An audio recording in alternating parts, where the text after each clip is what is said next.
Samahan niyo ako magluto ng biko. Kalahating kilo na malagkit itong sinaing ko. At ang sabi din nila, huwag ko daw masyadong lalagyan ng tubig kasi lulutuin pa sa gata. Ito pala yung mga ginamit ko.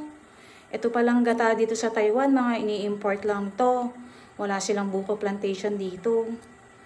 Itong ginagamit ko, parang galing to sa Thai. Puro Thai mostly nakikita ko, or kaya from galing India or Taiwan. So ito, nilagay ko lang tong gata sa kawali, tapos hinalo-halo ko lang hanggang sa medyo lumapot. Nilagay ko na rin itong asukal. Plano ko sana nilagay lahat pero wag na, nakakapangit yun.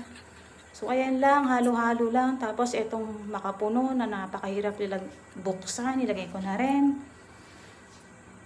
Ayan. Wala kasi ako bang flavor kaya makapuno na lang. Actually, hindi ko nga alam na nilalagyan pala yun ng makapuno dyan. So ito palang kanin, 2 ganito yung nilagay ko. Kasi matubig pa siya kung isang ganyan lang. So total of kalahating kilo talaga. Ayan, halo-halo lang hanggang sa lumapot.